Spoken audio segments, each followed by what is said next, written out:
منفعت ایک ہے، منفعت ایک ہے، اس قوم کی نقصان بھی ایک ہی سب کا نبی، دین بھی ایمان بھی ایک، حرم پاک بھی اللہ بھی قرآن بھی ایک، اور کچھ بڑی بات تھی ہوتے جو مسلمان بھی ایک۔ اور فرقہ بندی ہے کہیں، فرقہ بندی ہے کہیں، اور کہیں ذاتیں ہیں کہ زمانے میں پنپنے کی یہی باتیں ہیں۔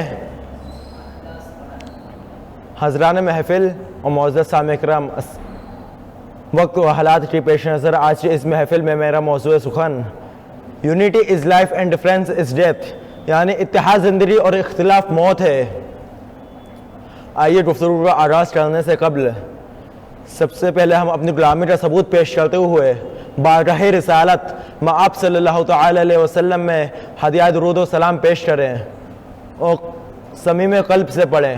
اللہم صلی علی سیدنا و شفیعنا و نبینا مولانا محمد وسلم صلی علیہ صلاۃ و سلام علیہ یا حبیب رسول اللہ صلی اللہ تعالی علیہ وسلم۔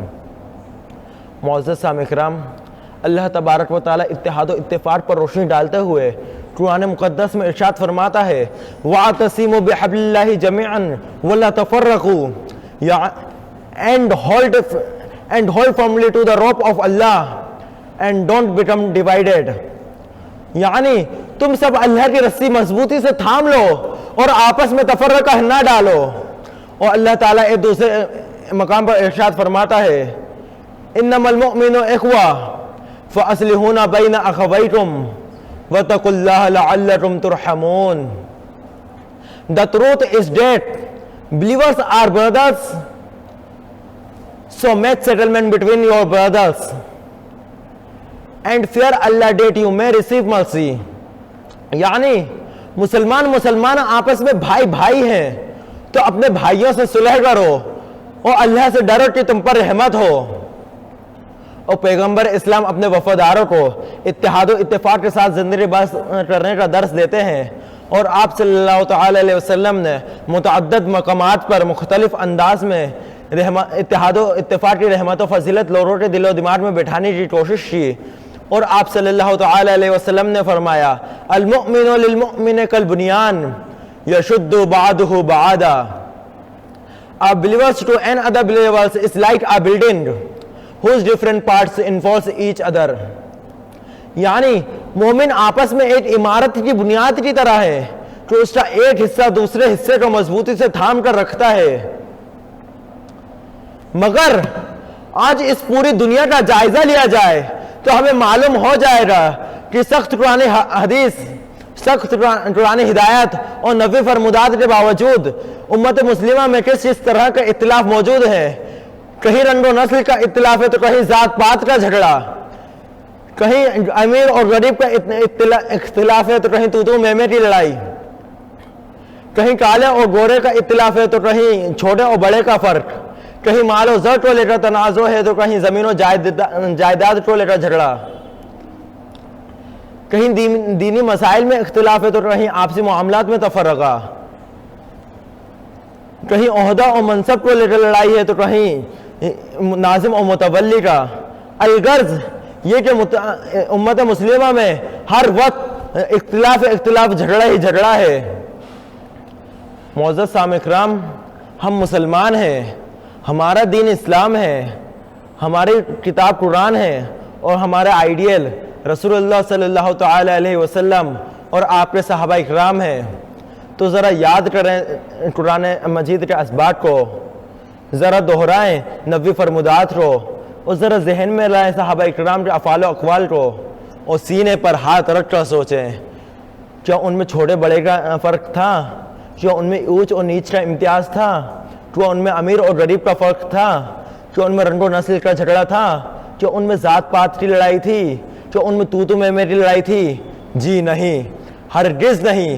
بقول شاعر ایک ہی صف میں کھڑے ہو رہے محمود و ایاز، ایک ہی صف میں کھڑے ہو رہے محمود و ایاز، نہ کوئی بندہ رہا نہ کوئی بندہ نواز، بلکہ میں یہ دعوے سے کہہ سکتا ہوں ان میں کچھ کالے تھے تو کچھ گورے بھی تھے، ان میں کچھ غریب بھی تھے تو کچھ امیر بھی تھے، ان میں کچھ آقا و مالک بھی تھے تو کچھ نوکر و غلام بھی تھے۔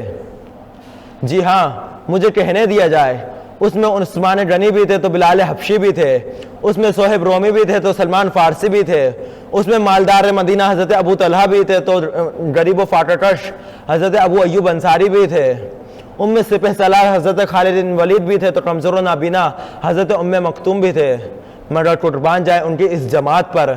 کیا اتحاد تھا، کیا پیار تھا، کیا محبت تھی، کیا جانثاری تھی۔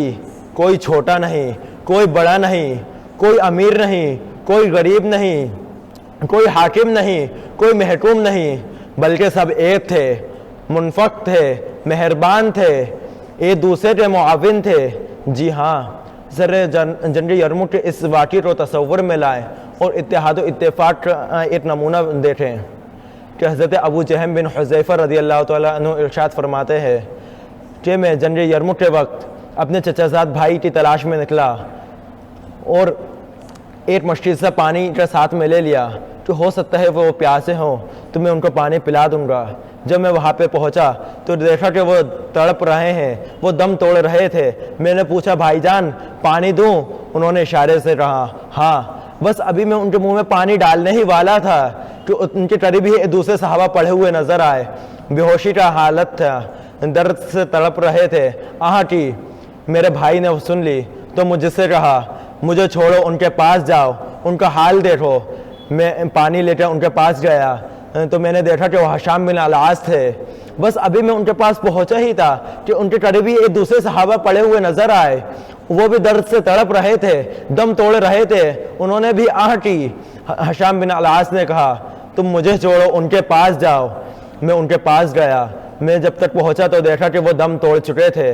میں واپس پلٹا اور ہشام بن العاص کے پاس آیا، دیکھا کہ وہ بھی جاں بحق ہو چکے تھے۔ میں واپس پلٹا اور گھبرایا اور دوڑتا ہوا اپنے بھائی کے پاس آیا، دیکھا تو وہ بھی جاں بحق ہو چکے تھے۔ حضرات آج ہمیں اسی اتحاد و اتفاق کی ضرورت ہے۔ آپ دیکھ سکتے ہیں کہ ان کے بیچ کیا اتحاد تھا، کیا پیار تھا، کیا محبت تھی کہ ایک دوسرے کے لیے اپنی جانوں کو قربان کر رہے تھے۔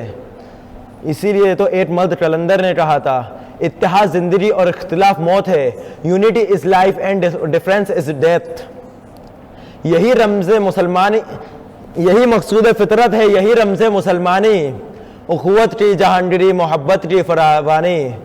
بتانے رنگ و خوں کو توڑ کر ملت میں گم ہو جا، نہ تو رانی رہے باقی، نہ ایرانی نہ افغانی۔ اور ہوس نے کر دیا ہے ٹکڑے ٹکڑے نوع انسان کو، ہوس نے کر دیا ہے ٹکڑے ٹکڑے نوع انسان کو۔ اخوت کا بیاں ہو جا، محبت کی ذبح ہو جا، اخوت کا بیاں ہو جا، محبت کی ذبح ہو جا۔ اتحاد زندہ باد، اسلام پائندہ باد، ہندوستان زندہ باد، وما علینا